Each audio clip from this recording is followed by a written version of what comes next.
ലോക്സഭാ തെരഞ്ഞെടുപ്പ് അവസാനിക്കുന്നതിന് മുമ്പ് CEC bill Lok Sabha കടത്തുക എന്നതായിരുന്നു BJPയുടെ മുന്നിലുള്ള ലക്ഷ്യം. അതിലവർ പൂർണ്ണമായും വിജയിച്ചു. CEC ബിൽ എന്നാൽ ചീഫ് ഇലക്ഷൻ കമ്മീഷണറെയും മറ്റ് കമ്മീഷണർമാരെയും നിയമിക്കുന്നത് സംബന്ധിച്ചുള്ള ബിൽ എന്നർത്ഥം. സുപ്രീം കോടതി ചീഫ് ജസ്റ്റിസ് കഴിഞ്ഞാൽ രാജ്യത്തെ ഏറ്റവും സുപ്രധാന ഭരണഘടനാ പദവിയാണ് ചീഫ് ഇലക്ഷൻ കമ്മീഷണറുടേത്. ഈ പദവിയിൽ ആരിക്കണമെന്ന് ഇനി തീരുമാനിക്കുന്നത് കേന്ദ്ര സർക്കാർ ആയിരിക്കും. അതിനുള്ള നിയമമാണ് CEC ബില്ല് വഴി കേന്ദ്ര സർക്കാർ നടപ്പിലാക്കിയെടുക്കുന്നത്. പ്രതിപക്ഷത്തെ നിരവധി അംഗങ്ങൾ സസ്പെൻഷനിലായിരിക്കവെയാണ് ഈ ബില്ല് ലോക്സഭ കടന്നത്. പ്രതിപക്ഷ MPമാരെ സസ്പെൻഷൻ എന്ന പേരിൽ സഭയിൽ നിന്നും മാറ്റി നിർത്തിയതാണോ എന്ന് സംശയിക്കേണ്ട സാഹചര്യമാണ് ഇപ്പോൾ നിലവിലുള്ളത്. തെരഞ്ഞെടുപ്പ് കമ്മീഷനെ തെരഞ്ഞെടുക്കുന്നതിനുള്ള സുതാര്യത ഇല്ലാതാക്കുന്നതാണെന്നും കമ്മീഷന്റെ പരമാധികാരവും സ്വാതന്ത്ര്യവും പരിമിതപ്പെടുത്തുന്നതാണ് പുതിയ നിയമം എന്നതാണ് പ്രതിപക്ഷത്തിന്റെ വിമർശനമുള്ളത്.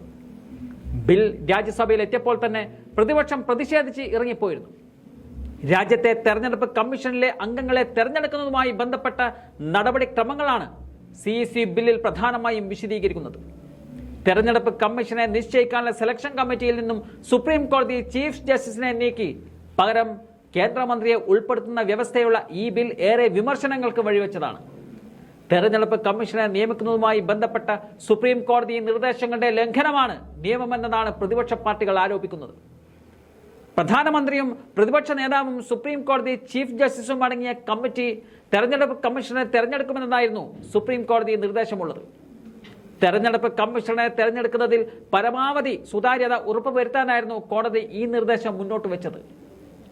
പുതിയ ബിൽ ഈ സെലക്ഷൻ കമ്മിറ്റിയിൽ നിന്നും ചീഫ് ജസ്റ്റിസിനെ നീക്കം ചെയ്യുന്നതാണ്. തങ്ങളുടെ പ്രവർത്തന കാലയളവിൽ സ്വീകരിച്ച നടപടികളുമായി ബന്ധപ്പെട്ട് ഇലക്ഷൻ കമ്മീഷണർമാർക്കെതിരെ നിയമ നടപടികൾ സ്വീകരിക്കുന്നതിൽ നിന്നും കോടതികളെ പുതിയ ബിൽ വിലക്കുന്നുവെന്നതാണ് മറ്റൊരു സുപ്രധാന ഭേദഗതി.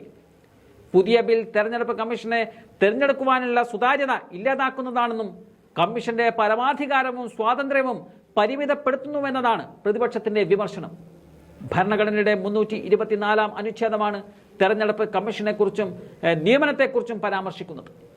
പാർലമെന്റും പ്രസിഡന്റും അംഗീകരിക്കുന്ന നിയമങ്ങൾ അനുസരിച്ച് തെരഞ്ഞെടുപ്പ് കമ്മീഷന്റെ നിയമനമാകാമെന്നതാണ് ഭരണഘടന വ്യക്തമാക്കുന്നത്.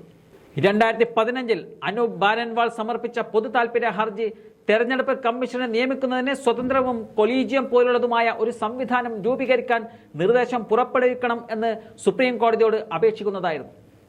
പാർലമെന്റിൽ നിന്നും ഒരു നിയമം വന്നിട്ടില്ലാത്തതിനാൽ ഈ വിഷയത്തിൽ ഒരു നിയമത്തിന്റെ അഭാവമുണ്ടെന്ന് സുപ്രീം കോടതി നിരീക്ഷിക്കുകയും ചെയ്തിരുന്നു.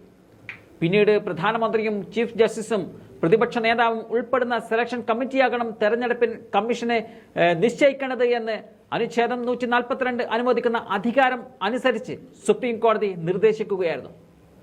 ഇതിൽ നിന്നും ചീഫ് ജസ്റ്റിസിനെ മാറ്റി കേന്ദ്ര നിയമമന്ത്രിയെ പകരം കൊണ്ടുവരികയാണ് പുതിയ ബിൽ ചെയ്യുന്നത്. ചുരുക്കി പറഞ്ഞാൽ തെരഞ്ഞെടുപ്പ് കമ്മീഷണറുടെ നിയമനം പൂർണ്ണമായും കേന്ദ്ര സർക്കാർ നിയന്ത്രണത്തിലാകുമെന്നതാണ് ഇതിന്റെ ചുരുക്കം. ഇന്ത്യ ഗവൺമെന്റ് സെക്രട്ടറി പദവിക്ക് തുല്യമായ പദവി വഹിക്കുന്നവരിൽ നിന്നാണ് മുഖ്യ തെരഞ്ഞെടുപ്പ് കമ്മീഷനെയും അതുപോലെ മറ്റ് തെരഞ്ഞെടുപ്പ് കമ്മീഷണർമാരെയും തീരുമാനിക്കുന്നത്. കമ്മീഷണർമാരെ തെരഞ്ഞെടുക്കാൻ നിയമമന്ത്രിയുടെ നേതൃത്വത്തിൽ ഒരു സെർച്ച് കമ്മിറ്റി ഉണ്ടായിരിക്കും. അവർ സെലക്ഷൻ കമ്മിറ്റിയുടെ പരിഗണനക്കായി 5 പേരടങ്ങുന്ന ഒരു പാനൽ തയ്യാറാക്കും.